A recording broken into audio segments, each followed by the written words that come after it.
Being born in the late 90s, I grew up with the DS as my first system. This meant that my first experience with Nintendo was watching them make weirder spin-offs, sequels, and remakes of their most popular IPs. Some of them were really good, while others either didn't get the hype they deserved until later, or still suck to this day.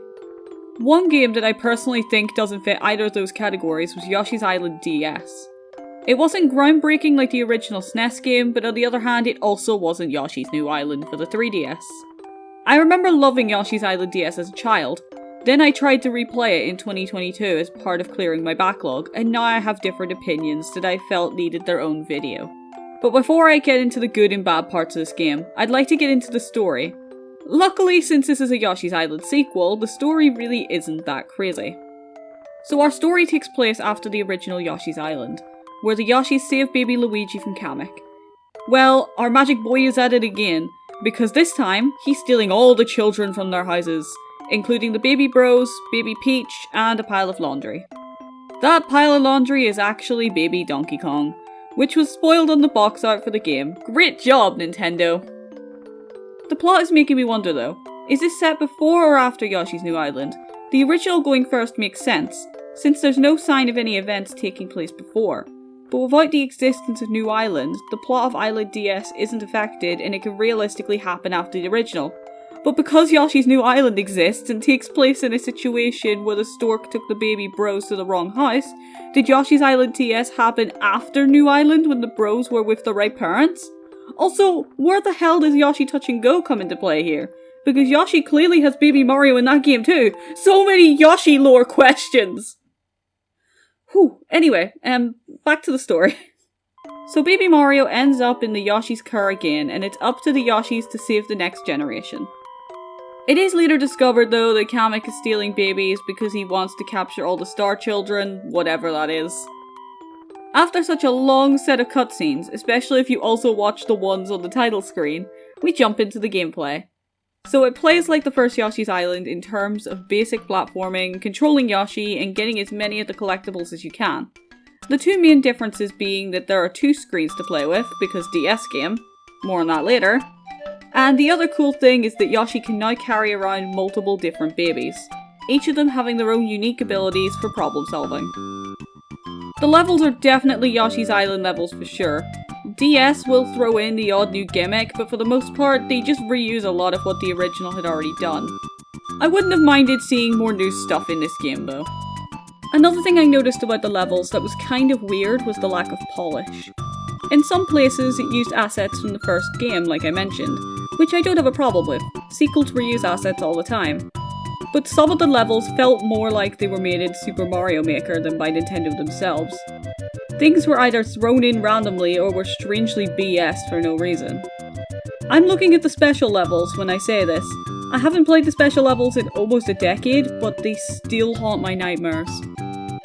I did like the idea of different babies bringing something new to the table though, like baby Peach giving us additional height with her parasol, or baby Donkey Kong having the ability to climb on vines. But I have to ask, why on earth did Nintendo make it where only Baby Mario lets Yoshi run? Like, are the other babies heavier than Baby Mario or something? It just felt like a cheap way to make Baby Mario more unique, when the invisible blocks worked perfectly fine. I don't think one infant affects speed like this.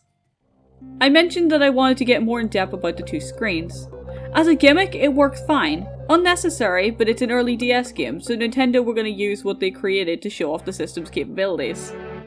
However, this dual screen setup makes it really annoying and at times even inaccessible if you're playing on the Wii U eShop version. You can either have the screens in the right places, but at the cost of them being smaller, or you constantly have to choose between prioritizing the top or bottom screens. Because both screens are used just enough where you need both at once and at a good size, but not enough where swapping them around isn't too big of a deal, it's a major hassle to deal with. If you ever play this game, go for the DS version for your own sanity. It might be harder to find if you're looking for a physical copy, but seriously, this game is better on original hardware. You may have also noticed by now that I chose to play music from the original game in the background of this video, instead of songs from the DS game. Well, the music is also quite mediocre at best. The original Yoshi's Island had such an amazing soundtrack. DS's isn't terrible by any means. but it's kind of boring in places. Take both games' songs titled Flower Garden for example.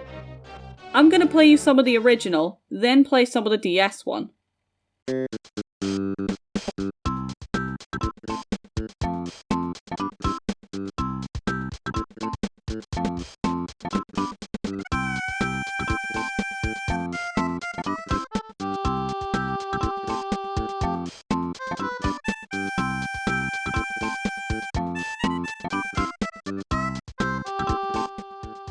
Yoshi screaming memes aside, this song is cheerful, energetic, and gives off the perfect Yoshi's Island vibes, while also being relaxing.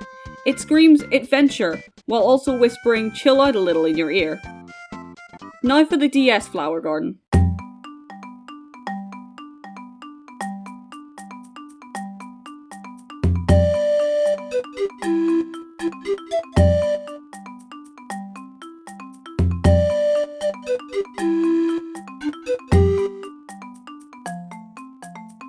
Where's that energy? Sure, it's a suitable song for a relaxing island, and I'll admit, the pan flute sample is absolutely lovely. But this isn't a suitable song for Yoshi's Island, the home of the happy, energetic Yoshis. It's kinda just there. Then there's the underground themes. Like before, I'll show snippets of each followed by my judgment of both.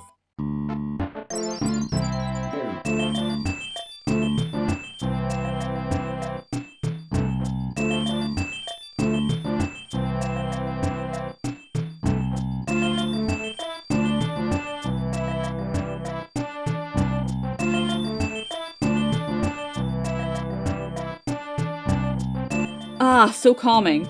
It makes me really feel like I'm exploring a mysterious but beautiful cave. The twinkling sounds especially make me think of tiny hints of light bouncing off of cave crystals. I wonder if the DS version did something similar.